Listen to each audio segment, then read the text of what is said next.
The morning sun cast long shadows across the cobblestone streets of fictional Valdecordoba as Elena Morales stepped out of the vintage Citroën that had belonged to her late grandmother.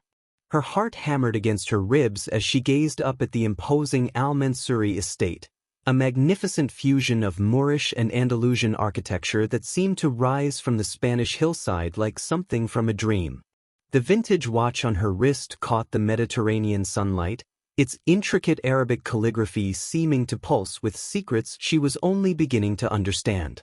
This wasn't just any watch. This was the key to everything. "Are you ready for this, mi amor?" Rashid Al-Mansuri asked, taking her hand as they approached the massive wooden doors adorned with brass knockers shaped like crescent moons. At 24, Rashid possessed the kind of effortless confidence that came from growing up in wealth, but Elena could see the nervousness in his dark eyes. He wanted his family to love her as much as he did. If only he knew the real reason she was here. "As ready as I'll ever be," Elena replied, her voice steady despite the storm brewing inside her chest. She had rehearsed this moment for months, but now that it was here, the weight of what she was about to do felt overwhelming. The doors opened to reveal a woman of extraordinary elegance. Layla Al-Mansuri, Rashid's mother, draped in flowing silk the color of desert sand. Her smile was warm but cautious, the practiced expression of a wealthy matriarch meeting her son's girlfriend for the first time. "Elena, que guapa eres!" Layla exclaimed, embracing her with the kind of warmth that made Elena's deception feel even more cruel. "Rashid has told us so much about you. An architecture student at Universidad de Granada, Verdad?" "Sí, señor. I'm focusing on Islamic influence in Andalusian design," Elena replied, which wasn't entirely a lie. She had been studying architecture until she discovered the truth about her mother and changed her entire life's direction. As they walked through corridors lined with priceless Arabic calligraphy and Spanish colonial paintings, Elena mentally catalogued every detail. The wealth here was staggering: Persian rugs that cost more than most people's homes, crystal chandeliers that cast rainbow patterns on marble floors, and everywhere, the subtle integration of technology that reminded visitors that this empire was built on telecommunications, not oil or ancient inheritance. "Papa should be in the library," Rashid said, guiding Elena through a maze of rooms that seemed to stretch endlessly. "He's been looking forward to meeting you all week. He's curious about anyone who can capture his son's heart so completely." Elena's grip tightened unconsciously on her leather satchel. Inside were documents that would destroy this family's world, evidence that had taken her 8 months to compile, and the truth about a love affair that had been buried for 21 years. They found Amin Al-Mansuri exactly where Rashid predicted, surrounded by floor-to-ceiling bookshelves filled with texts in Arabic, Spanish, and French. At 58, he still carried himself with the bearing of a man accustomed to command, his salt and pepper beard meticulously groomed, his expensive suit tailored to perfection. But when he looked up from his mahogany desk and his eyes fell on Elena's watch, everything changed. The transformation was subtle at first, just a slight widening of his eyes, a barely perceptible pause in his breathing. But Elena, who had studied every photograph of this man she could find, noticed immediately. "Papa," Rashid said proudly, his arm around Elena's waist, "I'd like you to meet Elena Morales." "Elena, this is my father, Amin Al-Mansuri." The seconds stretched like hours. Amin rose slowly from his chair, his movements careful and deliberate, as if he were afraid that any sudden gesture might shatter the reality around him. "Encantado, señorita," he managed, his voice carrying the slightest tremor. You have beautiful jewelry." Elena smiled, lifting her wrist slightly. "Gracias. It was my mother's. She always said it was the most precious thing she owned." The words hit Amin like physical blows. His face went pale, and he gripped the edge of his desk so tightly that his knuckles turned white against the dark wood. "Your mother," he repeated slowly. "She had excellent taste."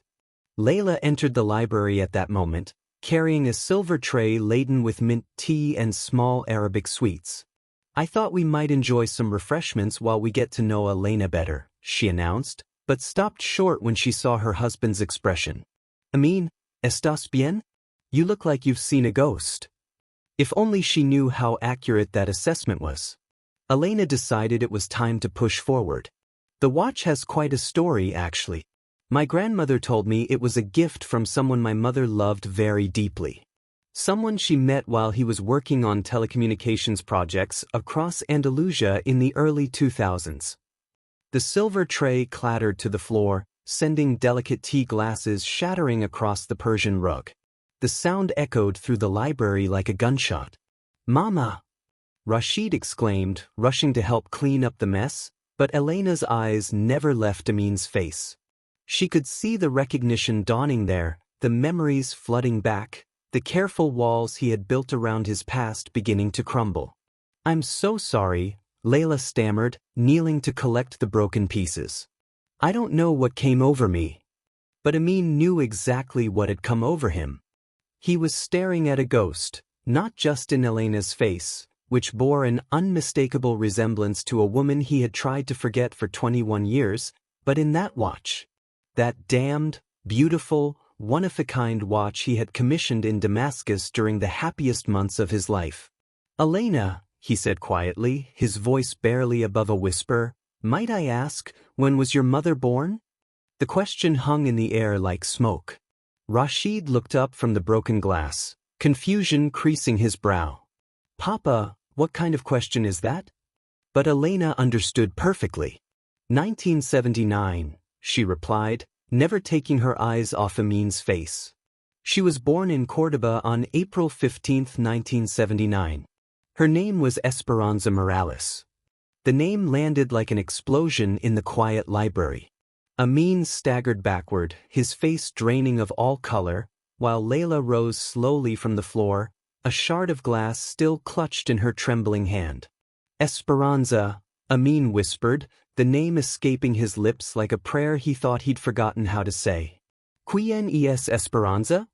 Rashid demanded, looking between his father and his girlfriend with growing alarm. "Someone tell me what's happening here."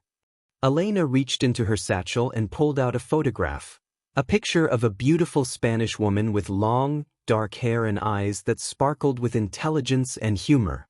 She was wearing the same watch that now graced Elena's wrist. "This is Esperanza Morales," Elena announced, her voice gaining strength with each word. She was a literature professor at Universidad de Sevilla. She fell in love with a young Moroccan telecommunications engineer in 2001. She believed he would marry her. She believed he loved her enough to build a life together. Layla dropped the glass shard, and it tinkled against the marble floor like a tiny bell tolling the end of everything she thought she knew about her husband. "She died in 2003, Elena continued, believing until her last breath that the man she loved would come back for her and their daughter. The revelation hung in the air like a sword about to fall. Rashid's face went through a series of expressions: confusion, disbelief, horror, and finally, terrible understanding. "No," he whispered. "No, that's not possible. That would mean you have a half-sister," Elena confirmed, meeting his eyes with a mixture of sadness and determination. "And that your father abandoned the woman he claimed to love when she needed him most. If you're just joining us on this incredible journey of family secrets and life-changing revelations, make sure you hit that subscribe button right now, because what happens next will completely shatter everything this family thought they knew about themselves." The silence that followed Elena's revelation was deafening. In the distance, Elena could hear the fountain in the courtyard, the chirping of birds in the orange groves, the normal sounds of a perfect Mediterranean afternoon that seemed to mock the devastation unfolding in this luxurious library. Amin sank into his leather chair as if his legs could no longer support him. His hands shook as he stared at the photograph of Esperanza, and Elena could see tears beginning to form in his eyes. "She's dead?" he asked, his voice breaking on the words. "She died of complications from pneumonia in 2003, Elena replied, her tone carefully neutral. "She spent her last 2 years raising a daughter alone, working 3 jobs to make ends meet, while the father lived in luxury and built his telecommunications empire. That's not. I never knew she was. Amin's voice trailed off as he realized how pathetic his protest sounded. Never knew she was what? Elena pressed, pulling more documents from her satchel. Struggling? Alone? Dying? Or did you simply choose not to know? Rashid, who had been standing frozen since the revelation, finally found his voice. Elena, if this is true, if you're really my sister, then why didn't you tell me? Why this elaborate deception? Elena turned to him, and for the first time since entering the house, her carefully maintained composure cracked slightly. Because I fell in love with you before I knew who you were, Rashid. I met you at university 6 months ago, and you were just this brilliant, funny, kind man who made me laugh and made me feel like I could be happy again. I didn't know your last name until we'd been dating for 2 months. She pulled out her phone and showed him a photograph, the two of them at a cafe in Granada, laughing at something one of them had said, both looking genuinely, utterly happy. When I realized who you were, I should have walked away, Elena continued, tears beginning to fall. But by then I loved you. And I loved the idea of having a brother, of having family again. But I also knew that I couldn't build a relationship with you while this truth remained buried. Layla, who had been listening in stunned silence, finally spoke. Even if everything you're saying is true, why expose it like this? Why not approach us privately? Elena's expression hardened. Because I tried that. 3 months ago, I wrote letters to your husband explaining who I was, providing proof of my identity, asking for nothing more than acknowledgement and perhaps a conversation about my mother. I never received a response. She pulled out copies of the letters, stamped and dated, along with certified mail receipts showing they had been delivered and signed for. I called your offices, Elena continued, and was told that Senor Al-Mansouri was too busy to meet with university students working on genealogy projects. I was dismissed, ignored, treated like I didn't exist. Amin closed his eyes. My staff, they filter everything. I never saw those letters. Convenient, Elena replied coldly. The same way it was convenient to filter out the woman who loved you when she became an inconvenience to your business plans. Rashid ran his hands through his hair, pacing between the bookshelves like a caged animal. This is insane. This whole situation is completely insane. Elena, you're telling me that you've been investigating our family for months? That our entire relationship was part of some kind of plan? Not at first, Elena said, her voice soft but firm. At first, I genuinely just fell for you. But when I discovered the truth about who your father was, yes, I had to make a choice. I could walk away and lose the only family I might ever have, or I could find a way to make him face what he did. She reached back into her satchel and pulled out a small digital recorder. And I chose to make him face it, because my mother deserved better than being forgotten and dismissed. The recorder crackled to life, and suddenly Amin's voice from 21 years ago filled the library. Esperanza, mi amor, you know I love you more than life itself. But you must understand the position I'm in. The family business, the merger with the Moroccan Telecommunications Consortium, the contracts with the Spanish government, everything depends on this marriage to Layla. Her father controls half the North African telecommunications infrastructure. Without this alliance, everything I've worked for will collapse. But what about us, Amin? What about our plans? You said you loved me. I do love you. More than I've ever loved anyone. But love doesn't pay for telecommunications satellites or fiber optic cables. Give me time to find another way. Give me time to secure the business, and then I'll figure out how to make this right. Time? How much time? I'm pregnant, Amin. I can't wait forever. The recording stopped, and the library fell into stunned silence. Layla's face had gone ash-white, while Rashid looked like he might be sick. She was pregnant, Layla whispered. She was pregnant when you married me. Elena nodded. She was 3 months pregnant at your wedding. She listened to the ceremony on the radio from her apartment in Sevilla, wearing the watch your husband had given her, believing his promises that it was all temporary, that he would come back for her. She advanced on Amin, who seemed to have aged 10 years in the past hour. But you never came back, did you? You sent money instead. Guilt money. Hush money. Enough to keep her quiet, but never enough for her to be comfortable. Never enough for your daughter to have the advantages your legitimate son enjoyed. I thought it was better for everyone, Amin said weakly. Esperanza was brilliant, independent. I thought she would be fine. She worked as a night cleaning lady at the university where she used to teach. Elena shot back, her voice rising with anger that had been building for months. She gave up her career, her dreams, her health, all to raise the daughter of a man who was too cowardly to acknowledge her existence. Rashid suddenly stopped pacing. Wait, you said you've been investigating for months. How deep does this investigation go? What else have you discovered? Elena smiled, but there was no warmth in it. Oh, Rashid, we're just getting started. She pulled out a laptop from her satchel and opened it, revealing spreadsheets, bank records, and encrypted communications. You see, my mother wasn't just a literature professor. She was also an investigative journalist on the side. She wrote articles about corruption in Spanish infrastructure projects. And in 2002 and 2003, she was researching a very interesting story about how certain foreign telecommunications companies were securing Spanish government contracts. Amin's face went from pale to gray. Esperanza wouldn't. She promised she would never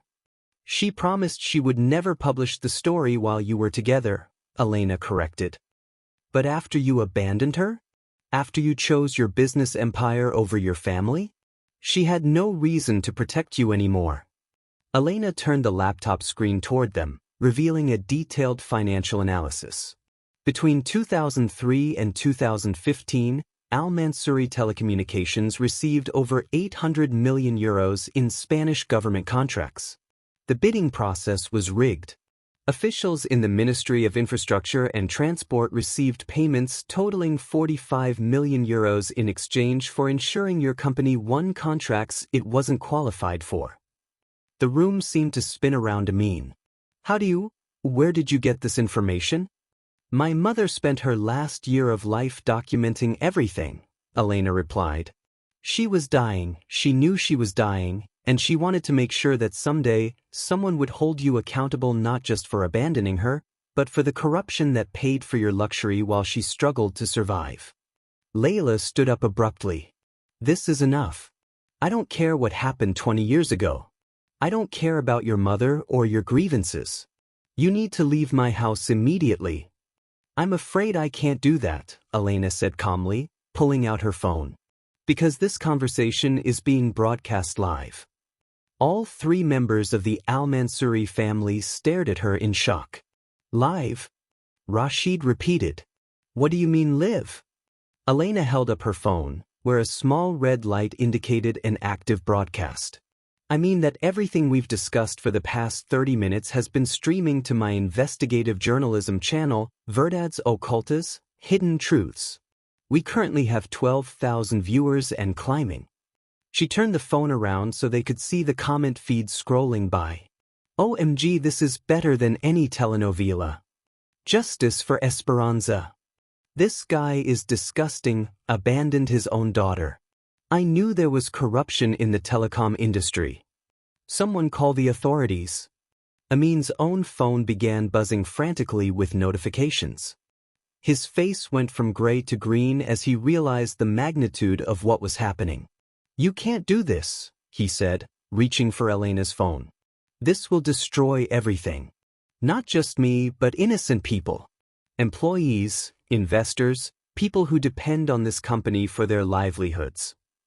Elena pulled the phone back. You should have thought about that 21 years ago. You should have thought about it when you chose corruption over ethics, when you chose profit over the woman who loved you, when you chose to build an empire on lies. The phone continued buzzing. Spanish media outlets were calling, investors were panicking, and the hashtag Esperanza Justice was beginning to trend on social media. What do you want? Amin asked, his voice defeated. Money? Shares in the company? What will make you stop this? Elena looked at him with the same dark eyes he remembered from her mother, eyes that now held 21 years of pain and determination. I want the truth to come out. I want justice for my mother. I want every person you've cheated and betrayed to know exactly who you are. And I want you to publicly acknowledge that you abandoned your daughter and the woman who loved you. She paused, glancing at the viewer count on her phone. We now have 25,000 people watching. The choice is yours, Ami. You can tell them the truth yourself, or I can tell it for you.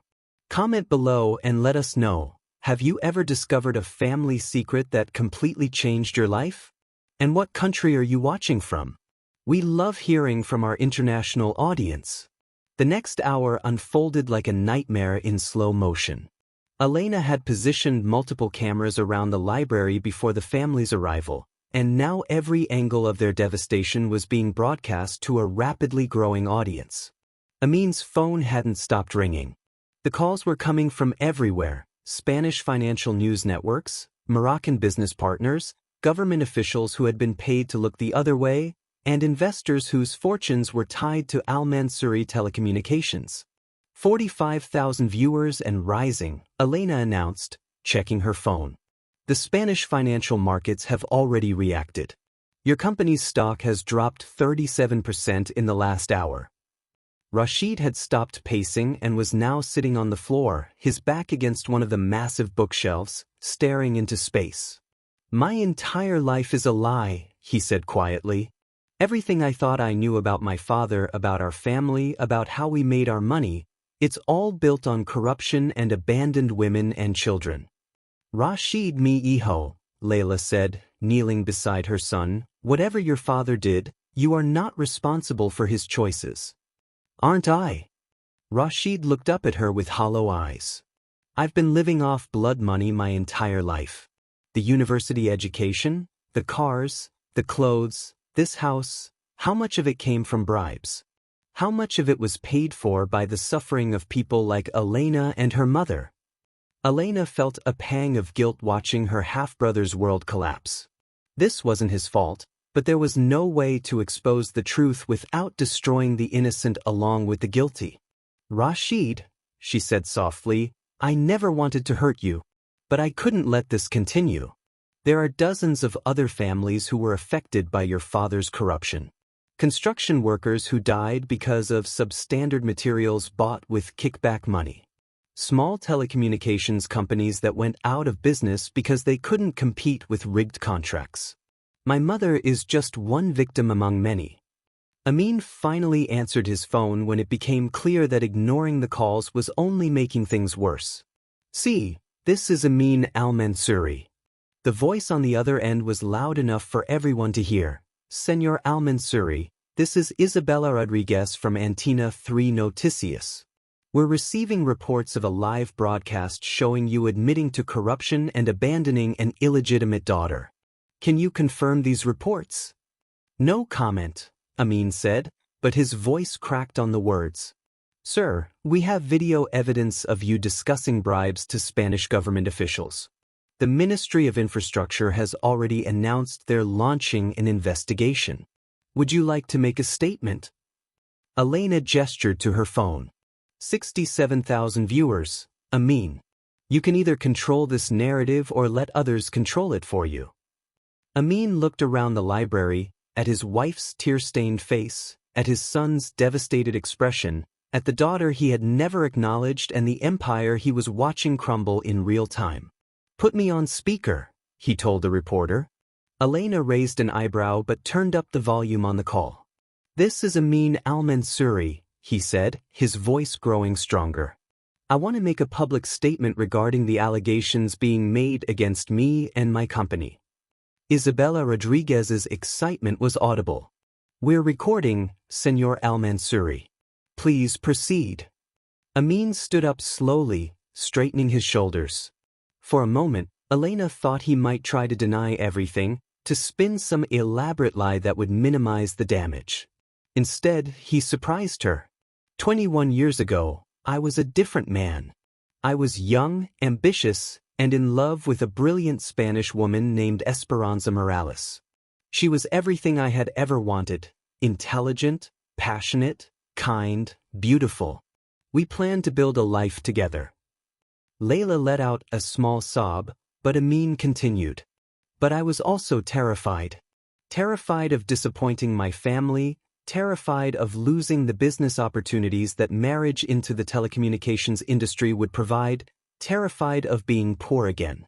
When Esperanza became pregnant, I made the most cowardly decision of my life. I chose financial security over love. I chose my family's approval over doing what was right.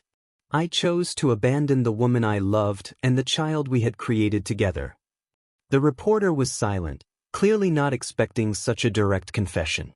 For the past 21 years, I have told myself that I made the practical choice, the smart business decision. I convinced myself that Esperanza would be better off without me, that I was protecting her from the complications of being involved with a Moroccan immigrant trying to build a business in Spain. Amin looked directly at Elena. I was wrong.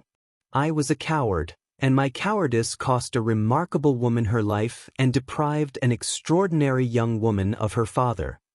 Elena felt tears she hadn't expected beginning to fall. This wasn't how she had imagined this moment. She had expected denials, legal threats, attempts to discredit her evidence. She hadn't expected this. Regarding the corruption allegations, Amin continued, I will not compound 21 years of lies with more lies. Yes, Al-Mansouri Telecommunications paid bribes to Spanish government officials to secure contracts. Yes, I used my personal relationship with politicians to rig bidding processes. Yes, I built my empire on corruption, and yes, innocent people suffered because of my choices. The reporter found her voice again. Senor Al-Mansouri, are you aware that these admissions could result in criminal charges? I am fully aware, Amin replied. And I am prepared to face the consequences of my actions. I am announcing the immediate dissolution of Al-Mansouri Telecommunications. All assets will be liquidated, with proceeds going first to repay the Spanish government for the money stolen through fraudulent contracts, and second to establish a foundation to support single mothers and their children. Elena stared at him in shock. This wasn't what she had planned. She had expected a fight, a lengthy legal battle, years of investigation and prosecution. She hadn't expected him to destroy his own empire before she could do it for him. Dad, Rashid said quietly, what about Mama? What about me? What about everyone who works for the company? Amin looked at his son with profound sadness. Your mother married me believing I was an honorable man. She deserves better than to spend the rest of her life defending a husband who built their fortune on lies. As for you, Mijito, you're brilliant and capable. You'll build your own life, your own success, based on your own merits. He turned back to the phone. Isabella, I have one more thing to say. Yes, senor? To Elena Morales, my daughter, I want to say that I am proud of you. Proud of your courage, your intelligence, your determination to seek justice not just for yourself but for all the people I wronged.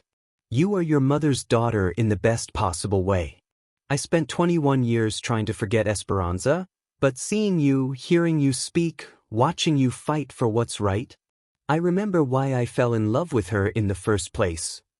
Elena wiped tears from her cheeks, her carefully maintained composure finally cracking completely. I know I have no right to ask for forgiveness, Amin continued. From you, from your mother's memory, from the people I hurt through my corruption. But I want you to know that not a day has passed in the last 21 years that I didn't think about her, didn't wonder about the child we might have had together. He ended the call and looked around the library one more time. The authorities will be here soon, he said simply. I suggest we use what time we have left to talk like a family. Elena's phone showed 89,000 viewers, but for the first time since beginning this confrontation, she wasn't thinking about the audience. She was thinking about the broken man in front of her who had finally found the courage to tell the truth, and about the mother who had died never knowing that the man she loved had never really forgotten her. The story was far from over, but something fundamental had shifted in this room. The quest for justice had become something more complex, more human, and infinitely more heartbreaking. 2 hours later, the library had been transformed into something resembling a war room. Elena had finally turned off the live stream after reaching 134,000 viewers and generating trending hashtags in 5 different languages. The Spanish authorities were en route, international media trucks were already gathering outside the estate's gates, and the Al-Mansuri family's carefully constructed world was officially over. But in the quiet that followed the storm of confessions and revelations, something unexpected was happening. They were talking. Really talking, perhaps for the first time in any of their lives. "Tell me about her," Rashid said quietly. He was sitting across from Elena at the massive library table, his hands wrapped around a cup of coffee that had gone cold hours ago. "Tell me about our mother." Elena smiled through her tears. She was brilliant. I mean, really brilliant. She spoke 6 languages fluently, could quote poetry in all of them, and had this incredible way of making every student feel like their ideas mattered. She pulled out her phone and showed him photos she had saved. This was her at university, before she met your father. She was working on her doctoral thesis about the influence of Arabic literature on Spanish medieval poetry. Amin, who had been silent for the past hour, looked up at the photo. "She was studying Ibn Hazm's The Ring of the Dove when I met her," he said quietly. "She used to read passages to me in Arabic, then translate them into Spanish. She said love poetry was the same in every language because the human heart was universal." Layla, who had been surprisingly quiet throughout the afternoon's revelations, spoke up. "She sounds remarkable. I can understand why you loved her." Elena looked at her stepmother with surprise. "You're not angry?" Layla laughed bitterly. "Oh, I'm furious. I'm angrier than I've ever been in my life. But not at you, and not even really at her. I'm angry at him," she pointed at Amin, "for lying to me for 21 years. For building our marriage on deception. For making me complicit in corruption I knew nothing about." She stood up and began pacing, her elegant composure finally cracking. "Do you have any idea what it's like to discover that your entire adult life has been a lie? That the man you've shared a bed with for 2 decades is someone you don't know at all?" Amin flinched as if she had struck him. "Layla, I never wanted to hurt you either. The deception, the lies, they started small and then became so big I didn't know how to escape them." "Don't," Layla held up her hand. "Don't make excuses. Don't tell me you did it to protect me or that you thought I'd be happier not knowing. You did it because you were a coward then, and you've been a coward ever since." Elena watched this family tear itself apart and rebuild itself in real time, and she began to wonder if her quest for justice was worth the collateral damage it was causing. "I should go," she said, starting to pack up her documents. "I've gotten what I came for. The truth is out, your father has admitted his crimes, and the authorities will handle the rest." "No," Rashid said firmly. "You're not going anywhere. We're family, Elena. Messed up, complicated, completely dysfunctional family, but family nonetheless." He looked at his father. "Dad, I need to ask you something, and I need you to be completely honest." Amin nodded. "If Elena hadn't forced this confrontation, would you ever have told us the truth? Would you ever have acknowledged her existence?" Amin was quiet for a long moment. "I don't know," he finally admitted. "I'd like to think that someday I would have found the courage, but probably not. I was too afraid of losing everything I had built, even if it was built on lies." "And the corruption? The bribes?" "I told myself it was just how business was done. That everyone did it, so it wasn't really wrong. I convinced myself that I was providing jobs, building infrastructure, contributing to Spain's economic growth. But you're right to be disgusted with me, hijo. I'm disgusted with myself." Elena's phone buzzed with a call from her grandmother. She stepped away to answer it. "Abba, see, I'm okay. No, it went exactly as we planned. Yes, the whole world knows the truth now. What? No, I never expected him to confess everything so completely. While Elena talked with her grandmother, Rashid turned to his parents. So what happens now? He asked. Dad goes to prison, the company is dissolved, we lose everything we own. I have some money in accounts that weren't tied to the business, Layla said. Clean money from my family. It's not much compared to what we're used to, but it's enough for us to start over somewhere quiet. Amin shook his head. I won't be starting over anywhere except prison. And you shouldn't waste your clean money on lawyers trying to defend me. Take Rashid and go back to Morocco. Live quietly. Try to rebuild some kind of normal life. What about Elena? Rashid asked. What about our sister? Elena ended her call and rejoined the conversation. What about me? Your family, Rashid said simply. I know this whole situation is insane, and I know you initially approached me as part of your investigation, but I meant it when I said I love you. Not romantically, obviously, he added with a weak smile, but as my sister. I want you in my life, if you'll have me. Elena felt fresh tears beginning. Rashid, I don't know if that's possible. After everything I've put your family through. You didn't put us through anything, Layla interrupted. You exposed the truth. That's not the same thing as causing the pain. The pain was already there, hidden under years of lies. You just brought it into the light where it could finally be dealt with. Elena's phone buzzed again, this time with a text message. She read it and her expression changed. What is it? Amin asked.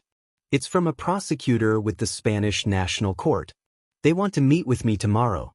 They're opening a formal investigation into Al-Mansouri Telecommunications, and they want me to serve as a key witness. The weight of what she had started was beginning to sink in. This wasn't just about her family anymore. This was about systemic corruption that had affected thousands of people and cost the Spanish government hundreds of millions of euros. Elena, Amin said quietly, I want you to know that I will cooperate fully with any investigation. I will not fight the charges, I will not hide assets, and I will not blame anyone but myself for the choices I made. He paused. But I have one request. Elena raised an eyebrow. You're not really in a position to make requests, Amin. I know, but I'm asking anyway. When you testify, when you tell them about the corruption and the bribes and all the ways I betrayed the public trust, will you also tell them about your mother? Not just that I abandoned her, but who she was. Tell them about her intelligence, her passion for justice, her dedication to exposing corruption even when it cost her everything. Tell them that if she were alive today, she would be proud of what you've accomplished. Elena stared at him for a long moment. Why does that matter to you? Because I spent 21 years trying to erase her from my memory, and now I realize that was the greatest crime of all. Esperanza Morales was extraordinary, and the world should know that. Even if they hate me, especially if they hate me, they should know that she was worth so much more than the coward who abandoned her. Before Elena could respond, the sound of car doors slamming echoed from the courtyard. Through the library windows, they could see black sedans with government plates pulling up to the estate. They're here, Layla said quietly. Elena quickly gathered her documents and evidence. Rashid, I need you to know something before they take your father away. He looked at her with eyes that had aged years in the past few hours. When I first started investigating your family, it was pure revenge. I wanted to destroy the man who had destroyed my mother's life. But getting to know you, falling in love with you as a brother, it changed everything. You're a good person, Rashid. You're nothing like him when he was young. You have integrity, compassion, the courage to do what's right even when it's difficult. She smiled through her tears. My mother would have adored you, and I think she would have been proud to call you her son. The library doors opened, and 3 men in dark suits entered, followed by uniformed officers. Amin Al-Mansouri? The lead investigator asked. That's me, Amin said, standing up with as much dignity as he could muster. You're under arrest for corruption, money laundering, and fraud. You have the right to remain silent." As they read him his rights and placed him in handcuffs, Amin looked one last time at his family. "Layla, I'm sorry I wasted 21 years of your life. You deserved so much better than me. Rashid, be better than your father. Build something honest, something you can be proud of. And Elena, Tihija, tell your mother's story. Make sure the world knows that some people are worth dying for, even if the people who should have protected them were too weak to do it." As they led him away, Elena felt a strange mixture of satisfaction and sadness. Justice was being served, but justice, it turned out, was more complicated and more painful than she had expected. ## 6 months later ##. The courtroom in Madrid was packed with reporters, government officials, and representatives from the dozens of companies that had been affected by Al-Mansouri Telecommunications' corrupt practices. Elena sat in the witness stand, wearing a simple black dress and her mother's watch, facing the man who had once been one of Spain's most powerful businessmen. Amin looked smaller somehow, diminished by 6 months in custody and the weight of his crimes. But when their eyes met across the courtroom, Elena saw something she hadn't expected: peace. "Señorita Morales," the prosecutor said, "can you tell the court about your mother, Esperanza Morales, and her relationship with the defendant?" Elena had practiced this testimony dozens of times, but now that the moment was here, she found herself speaking from the heart rather than from her prepared notes. "My mother was a literature professor who believed that knowledge should be free, that education could change the world, and that love was worth fighting for," she began. She met Amin al-Mansouri in 2001 when he was installing telecommunications infrastructure at Universidad de Sevilla. She fell in love with his intelligence, his ambition, and what she thought was his integrity. She looked directly at Amin. She was also an investigative journalist who was researching corruption in Spain's infrastructure projects.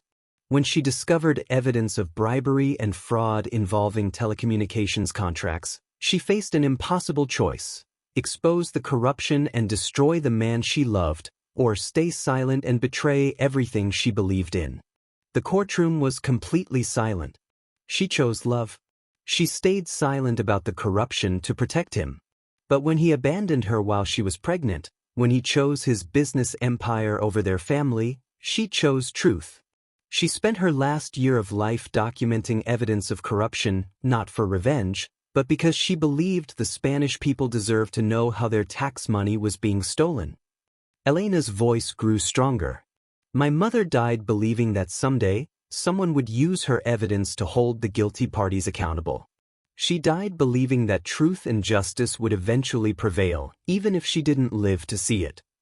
She pulled out a folder and handed it to the prosecutor. These are her original notes, recorded conversations, and financial documents dating back to 2002.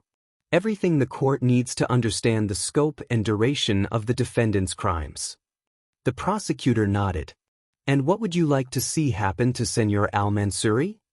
Elena was quiet for a moment, thinking about the answer she had rehearsed and the answer that was in her heart. "I want him to serve the maximum sentence allowed by law," she said finally. "Not because I hate him, but because corruption destroys trust in institutions, costs taxpayers billions of euros, and ruins the lives of honest people trying to build legitimate businesses." She paused.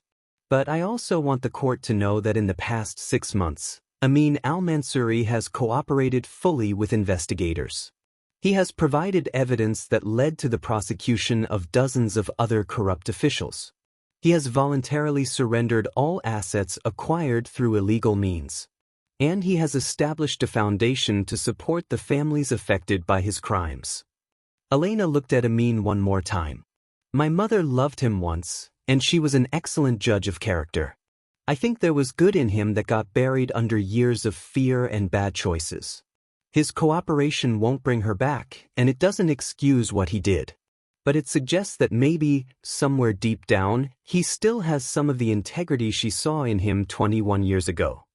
The judge announced a recess, and Elena stepped down from the witness stand. In the hallway outside the courtroom, Rashid was waiting for her. "How do you feel?" he asked. "Empty," Elena admitted. "I thought I'd feel triumphant or vindicated or something. Instead I just feel sad. For her, for him, for all of us." Rashid nodded. "I've been thinking about what you said 6 months ago. It's a non-profit organization that provides free telecommunications services to underserved communities across Spain and North Africa. I'm calling it Esperanza Communications, after our mother."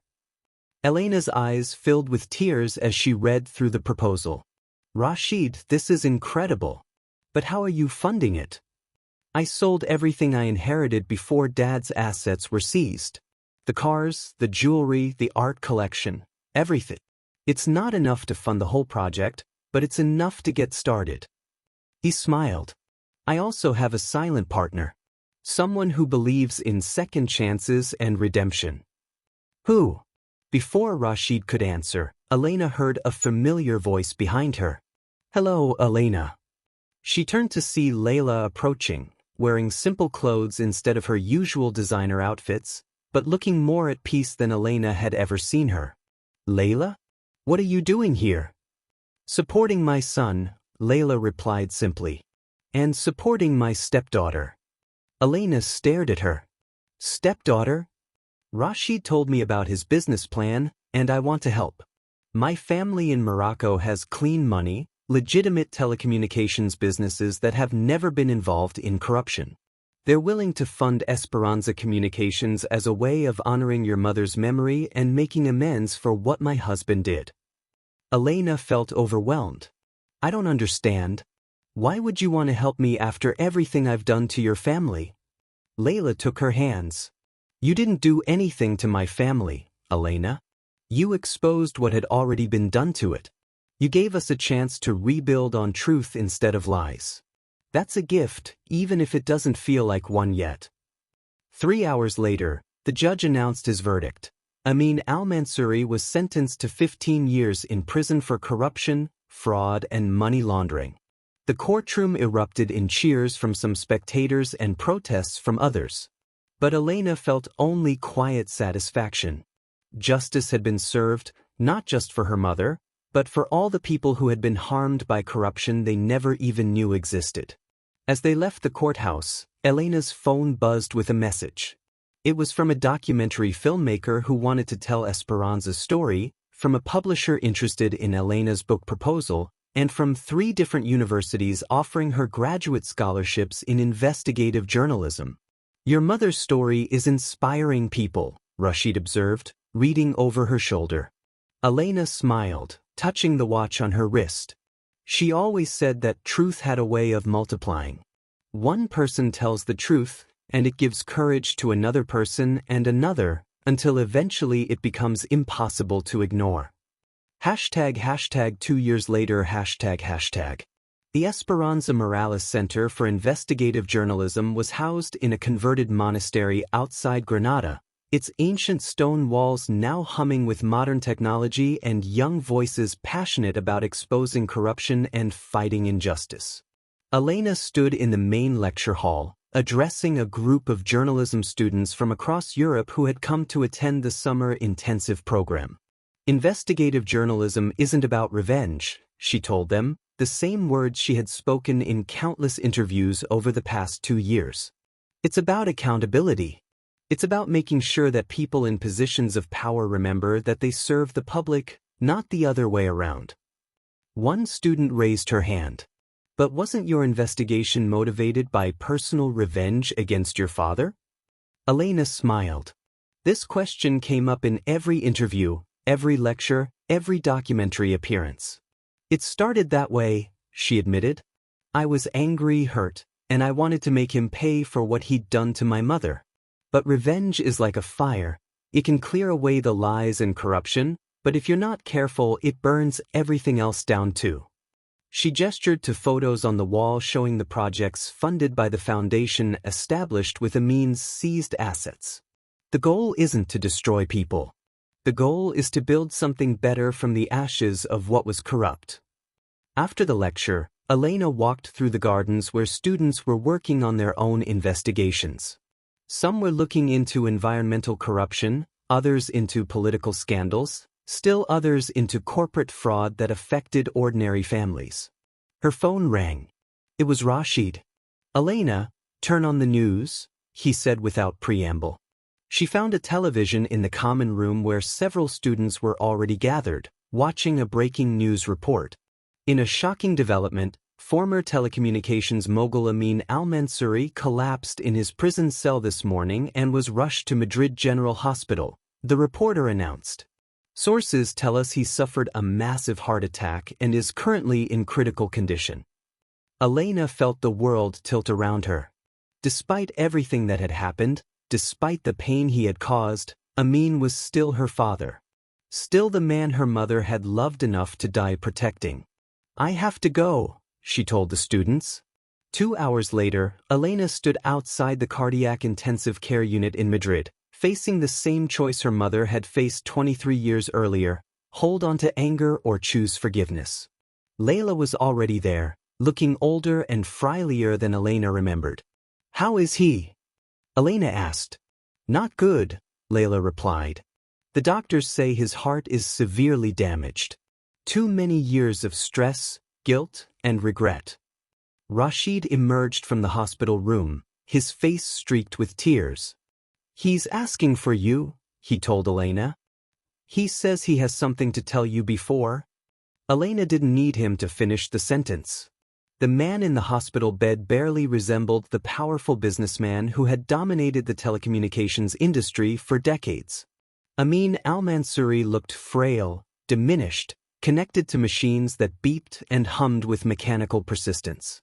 But his eyes, when they met Elena's, were clearer than she had ever seen them.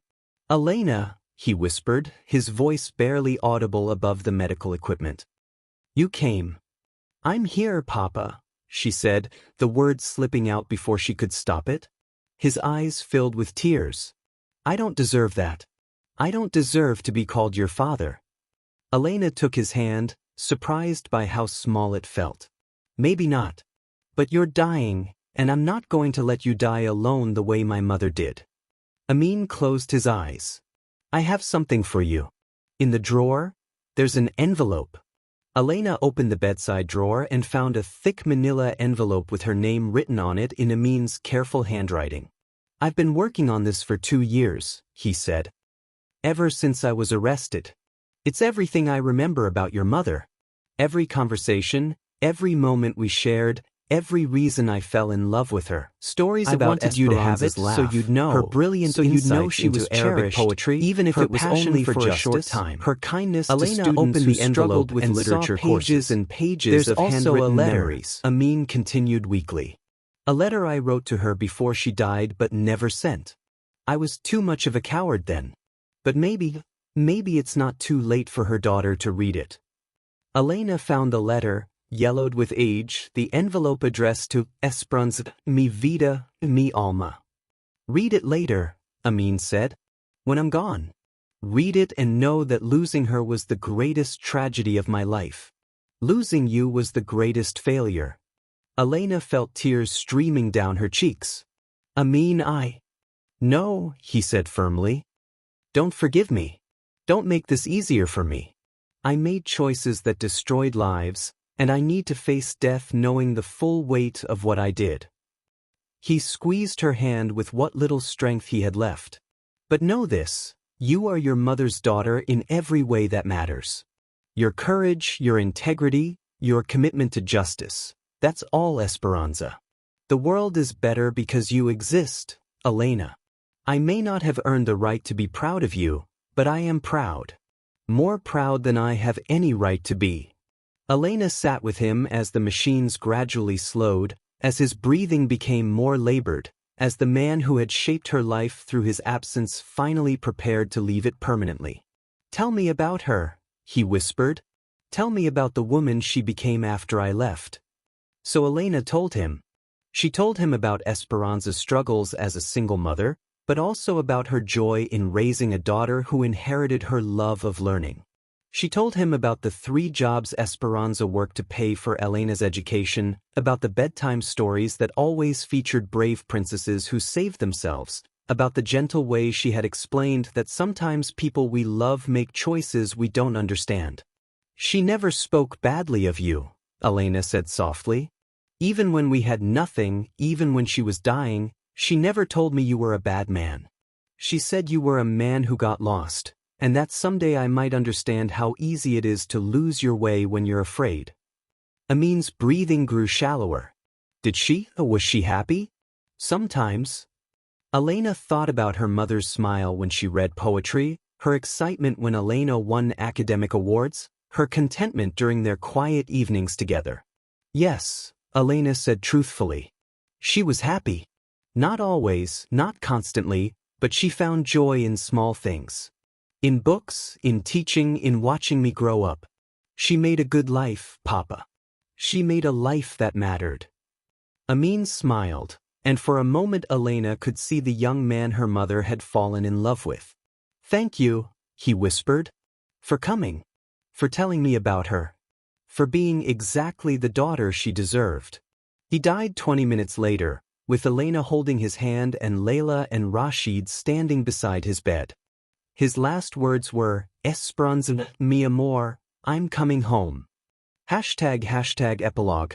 5 years later #. Elena stood at the podium of the United Nations building in New York, addressing the International Conference on Government Transparency and Anti-Corruption. At 28, she had become one of the world's leading voices on investigative journalism and corporate accountability. "Corruption thrives in darkness," she told the assembly of world leaders and journalists. "It grows strong when good people choose silence over truth, when victims accept injustice as inevitable, when those in power believe they are above the law." In the audience, she could see Rashid, now running a telecommunications nonprofit that served refugee communities across 3 continents. Beside him sat Layla, who had become an advocate for financial transparency in international business. "But truth is more powerful than darkness," Elena continued. "One person speaking truth can inspire others. One investigation can topple an empire built on lies. One mother's documentation of corruption can, decades later, change laws and save lives." She touched the watch on her wrist, now accompanied by a simple gold chain that held Amin's wedding ring, not the one he had worn while married to Layla, but the one he had bought for Esperanza and never had the chance to give her. "My mother, Esperanza Morales, died believing that someday justice would prevail. She didn't live to see her investigation expose a massive corruption scandal.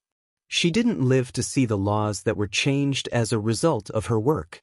She didn't live to see the foundation that bears her name provide education to thousands of children across Spain and North Africa."